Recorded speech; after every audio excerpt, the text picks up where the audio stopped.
This gives the power to the government to force telecommunications companies to be able to monitor your content. First of all, look at your metadata, look at your location services, look at your browsing history, but most importantly, to potentially be able to shut you down without giving you a reason. In fact, they can even have a gag order on the telecommunication companies so that they're not even allowed to tell you why you've apparently been shut down by the government.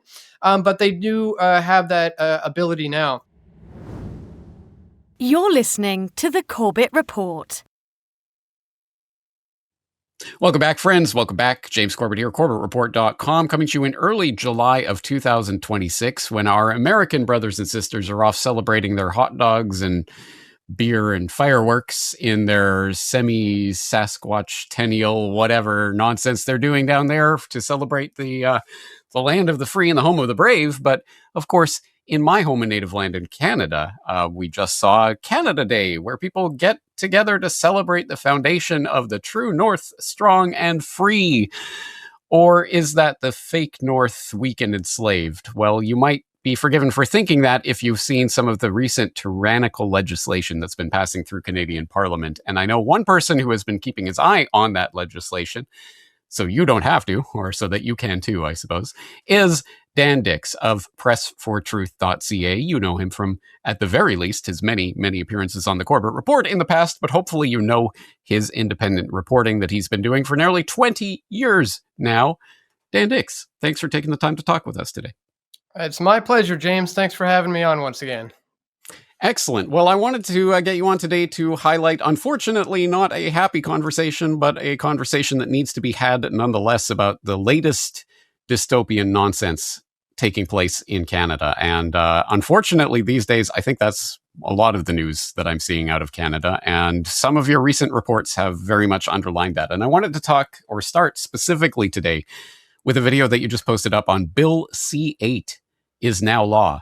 Canada's warrantless surveillance nightmare explained. And for those who need the link and want to read it for themselves, I will link it up in the show notes. Bill C-8, an act respecting cybersecurity, amending the Telecommunications Act, and making consequential amendments to other acts. Wow, what an exciting title, right? It really makes you want to dig in and start reading all of these legalese clauses. Of course it doesn't, and that's exactly the intention.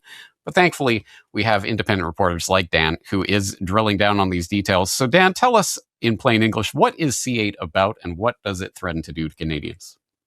Well, this one goes back quite a ways, James. You can track this back. It's essentially a cybersecurity bill is what it's being, painted as.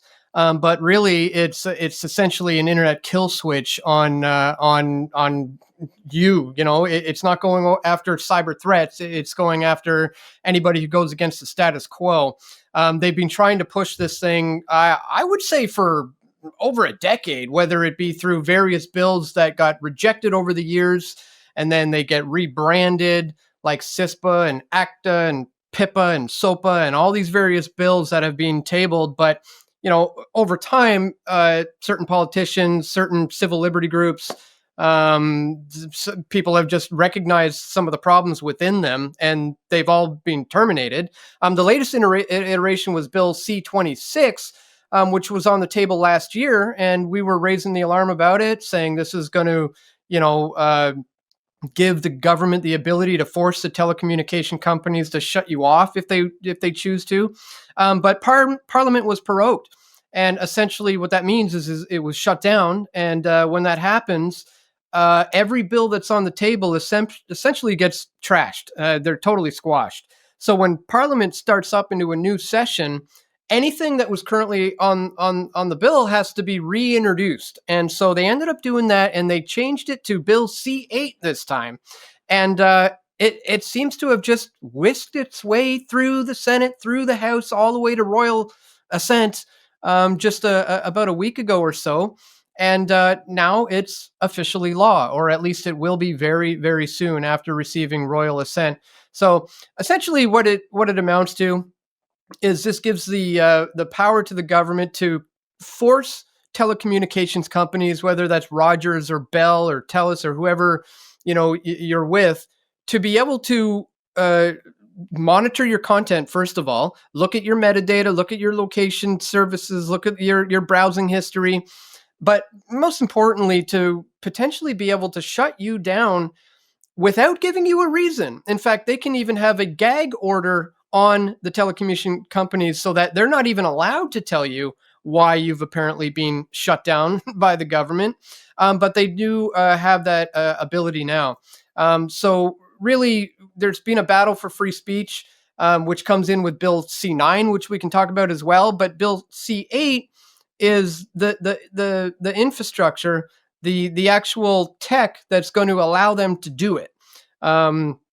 And it just got whisked through like it's no big deal. Not a lot of people seem to even be putting up too much of a fuss right now. But the reality is now they can essentially flip the switch on you at any given moment based on not something you've done, but something you've said that maybe offends people. They can shut you off of the internet and essentially just shut you down. And that's obviously going to affect a lot of people's livelihoods if it happens to them. So scary times giving Big Brother that kind of power to be able to do this without any kind of judicial oversight. You can't take them to court. They don't even need a warrant. Like there was a time when, if they wanted to do something like this, they would have to go through a judge. They would have to get a warrant. All of that has been squashed with this Bill C8. And the kill switch is live, and it can be flipped at just about any time on just about anybody. I would highly suggest that interested and concerned Canadians and people around the world who want to discover more about the coming digital dystopia actually follow the link from the show notes to go and read C8 for themselves, or at least skim through it. I have done so myself, and I've got to say it's a lot of that legalese jargon of subsection 32 stroke A / subparagraph B 7 has been amended to add a period after the words and or whatever. It's all that kind of legalese nonsense, but they do have a handy dandy summary at the beginning. Part 1 amends the Telecommunications Act to add the promotion of the security of the Canadian telecommunications system as an objective of the Canadian telecommunications policy, and to authorize the Governor and Council and the Minister of Industry to direct telecommunications service providers to do anything or refrain from doing anything that is necessary to secure the Canadian telecommunications system. And just from that summary alone, I think you get the tenor of this. As you say, a secret decision. I won't even say secret court passing a secret order. No, it's really just a secret decision that is made by a minister and is rubber stamped. And as you say, they can even gag the telecom companies from telling you about it. So you can be depersoned from the internet, essentially, and from cyberspace generally at the flip of a switch, at the whim of the Canadian government. And you might not even ever necessarily know exactly what happened, let alone be able to appeal it. What could possibly go wrong? And as you say, this has skated through. It received royal assent on June 15th. And I'm glad that I saw your video about it, because I've seen almost no coverage about it. Very little coverage anyway, even from the constitutional kind of civil liberties associations, etc., that you think would be talking about this. And that I know were talking about this when it was getting ready to pass through. But I haven't seen a lot of coverage of it after the fact. Why on earth do you think that is? Do you think Canadians have just become complacent to this at this point? Well, I think they're kind of getting bombarded right now with all sorts of bills. It's almost, there's a new one every day. I mean, whether it's Bill C8 or Bill C9 or, C22, the Online Harms Act. I mean, it's almost getting to the point where it's hard to keep up with. Like, if this is something that you're, doing all the time, like there's so many of them. It's like, holy cow. And especially with you got them all passing nearly at the same time. Like, I think C8 was at around the 15th or the 16th. And then C9 was, I believe, June 18th, I think. So that's just within a few days of each other. These major bills are getting passed. So, I mean, I hope that some of the civil liberties associations, some of the groups like the JCCF and others are going to step up to the plate and, start raising awareness about, what can be done about this, because certainly there are things you still can do. Just because they put pen to paper and made this officially law doesn't mean that you have to alter your life necessarily. And that's one thing that I would strongly encourage people not do, is to self-censor. I think that's what this type of thing might lead to. If people are out there going, well, if they have a kill switch based on something I might say, and my livelihood depends on, the internet, then maybe I shouldn't say this, or maybe I shouldn't say that. And I would argue that's the exact opposite of what we need to do. You need to move forward with integrity. You need to move forward on principle. You got to be able to tell your children and your grandchildren that you stood up to Big Brother and you were unwavering. And beyond that, you could do stuff technology wise. You can use proper VPNs. You can use encrypted apps to the extent that they're still able to be used, and things of that nature. And then of course, maybe getting off and getting away from your cell phone anyways is not such a bad idea. Get out in nature and take this opportunity to get back to how our grandparents used to live. Exactly right. But of course, we don't want to simply cede cyberspace and all the people on there to the government. And as you say, self-censorship is not the way to go. If you're going to go out and be taken down and taken off the internet by the government, might as well do so in a blaze of glory. But we would say that, wouldn't we, Dan? We're the thought criminals, the COVID thought criminals, who are willing to continue speaking out and getting our YouTube channels scrubbed. If that's what it took. And that was what it took in the COVID era. So you're right. I think it is a question. Look yourself in the mirror. What are you willing to censor yourself about?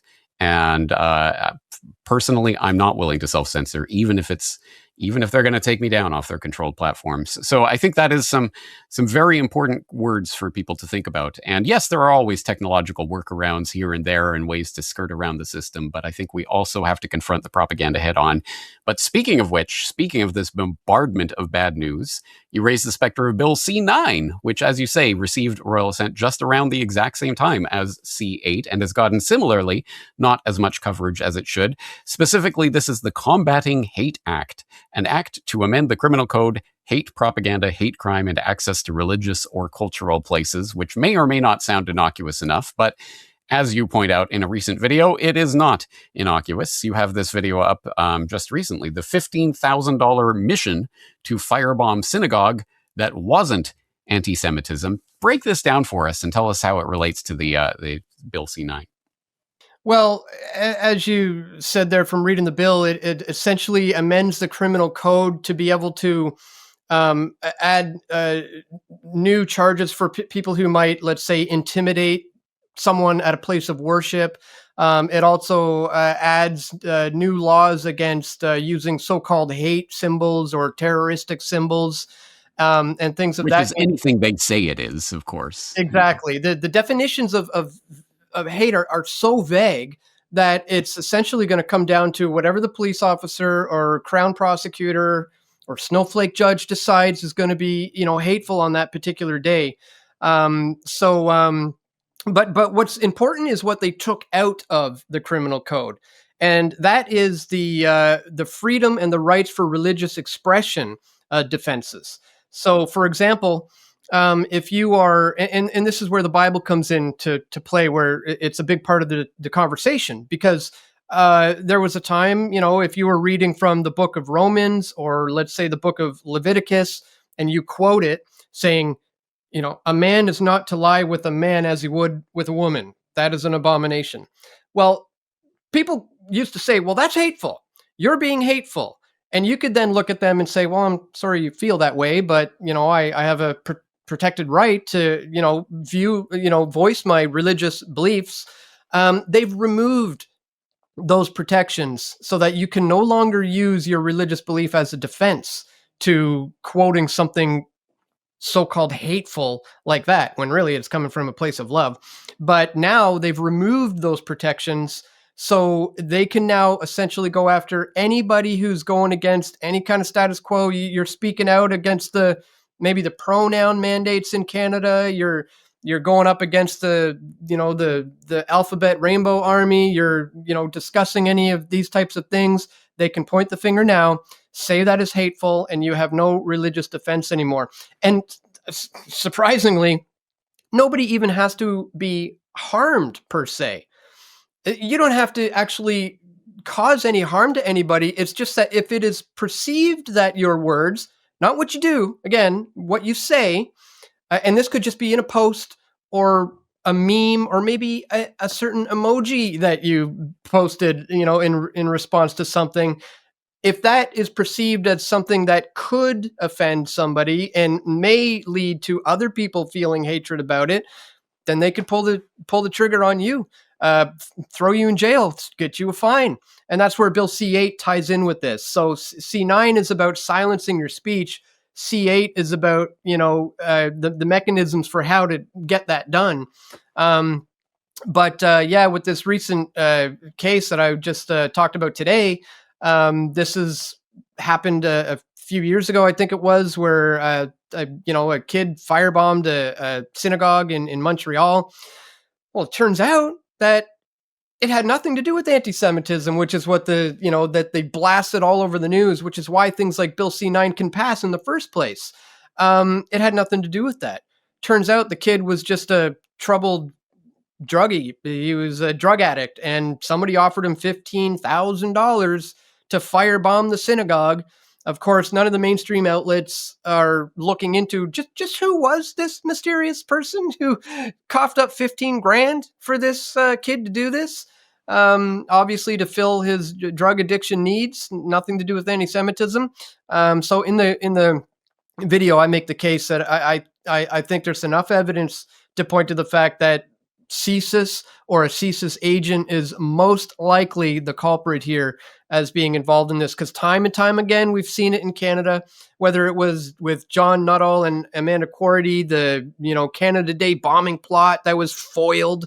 Turns out this was an RCMP setup. This was a CSIS informant setup. These guys weren't capable of doing this stuff. They didn't want to do it, but they were coerced into it and entrapped into doing so. And, we saw it with the Toronto 18. There was a CSIS informant involved with the Toronto 18. We've seen it time and time again. The Via Rail terrorist plot that was foiled. We've seen it so many times that I'm looking at this one going, who's this guy who supplied $15,000 for this kid to do this? And isn't it interestingly convenient timing that this is happening in the midst of Bill C9 being passed, so that they can kind of say, look at the hate. This is the kind of stuff we're talking about, but they have to manufacture the hate in order to be able to get people to get behind this stuff. So that's pretty much what that one boils down to. And I strongly suggest that people watch that video. Again, of course, I'll link it up in the show notes if you need the link. But please do watch that video, because as you say, this is just one data point in a long trail of these types of operations. And you've been covering it for years and years, all sorts of different operations. It's always a CSIS informant. It's always RCMP setting these people up in one way or another. So yes, highly suspicious case top to bottom. And as you say, the timing of it is extremely convenient for the narrative agenda setters. So as if that wasn't enough, so we have C8, we have C9. Well, there's also this other incredible BC Supreme Court ruling that you talked about recently. So the video is Courts Just Killed Private Property Rights in Canada, Cowichan Aboriginal Title Ruling Explained. For those of us who have not been keeping on top of this Cowichan Aboriginal Title Ruling, what is this ruling? What did the BC Supreme Court just rule? And what does it mean for Canadians? Okay, well, this one goes back quite a while. This is, I believe, is the longest running court case in Canadian history. It was consecutively going for 513 days, I believe, and it was late last year when the BC Supreme Court judge ruled that Aboriginal title essentially trumps your fee simple ownership. Your deed. The fee simple ownership is the bedrock of private property in Canada, and this is a fundamental thing to any free society. And the Supreme Court essentially said that no, the Aboriginal claim of their title trumps yours, and it was done in Richmond, British Columbia, where massive swath of land. We're talking thousands of acres with industrial, companies there, many private homes, all sorts of resources, the Cowichan tribe and Aboriginal group have claimed that their title should trump current private property owners. So essentially, people are now scratching their heads thinking that their deeds were rock solid, are now realizing that that's not necessarily the case. And so what just happened just the other day is that they were trying to, get a seat at the table at least, because all of this was done without any of the private property owners even being able to be involved in the court case whatsoever. So all they want to do is like have their say. And the judge said, no, that you're not going to get the right to do that. The only thing you can do is maybe appeal. But we've already seen Aboriginal claims being made in other places like Nova Scotia and Quebec. And we've already seen some of these appeals being rejected for people in Nova Scotia, for example, who are trying to appeal this stuff. So the avenue that she's suggesting that people go is shaky. And essentially we're in a place of limbo where anybody's private property now, not just in British Columbia, but all across the country, is potentially up for grabs if they file another new claim sometime in the near future. And we're talking about something that they suggest happened decades, maybe even centuries ago, that they can now say your right to private property is trumped, our rights trump yours. And a judge has ruled in favor of them. Again, it's absolutely shocking that the fundamental freedoms of what makes us, a free society, private property, has just been totally ripped to shreds.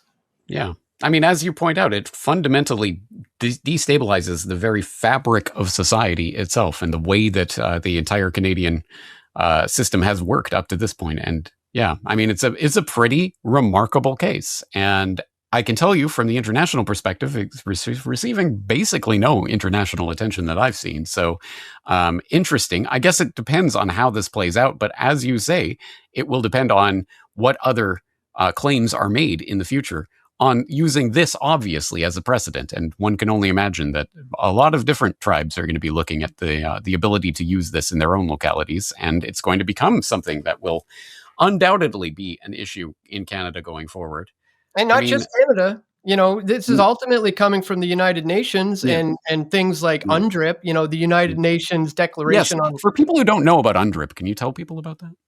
It's just the United Nations Declaration of Indigenous Peoples and this idea that, basically what we're seeing play out in Canada right now. It's almost like the Canadian private property Aboriginal title claim is kind of the first trial of this. And they're just going for it. And so it does seem like it's a Canadian issue, but really this is something that's could potentially happen anywhere all across the globe, where they will use the excuse of reconciliation. In order to right the wrongs of the past, we're going to have to just take your land away and give it back to the original people who claimed it. Again, even if we're talking about something that happened centuries ago. So it's a Canadian issue for now, but this is something that certainly could and probably will spread globally. Well, I'll definitely be keeping my eye on it. I'll definitely be keeping my eye on your work because I know you'll be covering this as it continues to go forward. And Dan, we're looking at a cavalcade of catastrophe when it comes to Canada right now, and all of this nonsense, legislative and court-wise and otherwise. So give me something good. What is there any bright spots on the horizon coming from Canada these days?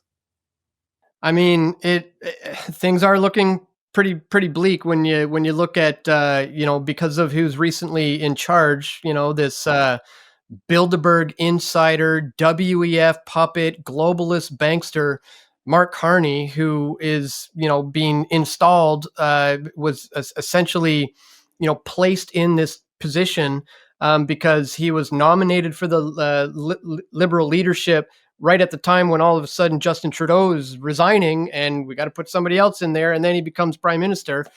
Funny how that works, and this is the same guy who's coming from a globalist Bilderberg WEF bankster background.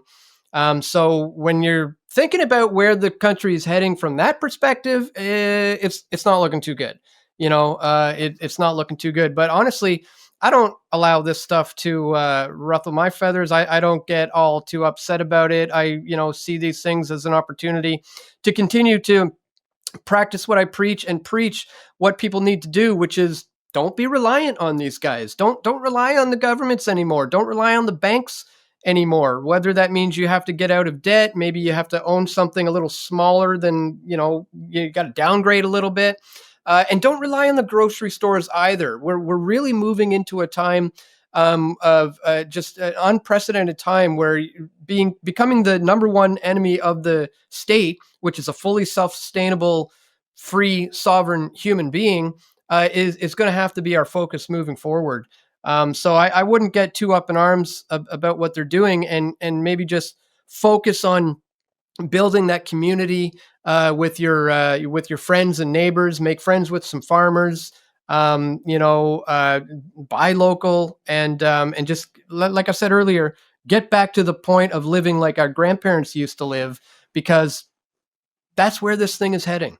You know what I mean? And we have to really kind of, like we said, there's ways of fighting it, but there's also ways of, enjoying your life and your family and your friends, and making sure you can take care of yourself independently. So I think that should be most people's focus moving forward. Of course, I'm going to continue to expose these bills and the legislation as they come. But I think in the grand scheme of things, people really need to get back to nature, and they need to network with like-minded individuals, and that's probably the answer moving forward. Words of wisdom right there, Dan. Yes, if there is good news to be had, it won't be found in the news feeds. It will be found around you with the people that you are building community with. That is the good news that is not ever going to make it onto the front page of the newspaper, and for reasons. All right, excellent. Well, as I say, I hope people are following your work, but if they are not, what are the ways that people can follow and or support your work? Pressfortruth.ca is the best place to go. At the top of the website, you'll see links for some of the various video platforms that I do post on, whether that be Rumble or BitChute or Odyssey, are some of my go-to ones. I do post to YouTube again. I've been reinstated there, but we don't know what's going to happen with that. So I'd strongly recommend people follow me on those other platforms. But pressfortruth.ca is the best place to go, where you can find all my work. And also, if you really must, you can follow me on YouTube as well. 2 days from now, I'm coming up on my 20th anniversary of starting the channel. So that's youtube.com/weavingspider. But pressfortruth.ca is the best place to go. And let me put in a plug for pressfortruth.ca/feed, which is actually the way that I follow your work, because once again, RSS trumps all of that social media middleman garbage, but what do I know? Anyway, Dan Dix, thank you for doing what you do. I appreciate your work as always, and look forward to talking to you again in the future. Absolutely, James. Thanks for having me. The Deep State. False Flags. 9/11 Truth. The Federal Reserve. Secret Wars and Hidden Histories. Fake News. Medical Martial Law. Ceaseless Propaganda. James Corbett. Reportage. Essays on the New World Order. Available where books are sold. Until they're not.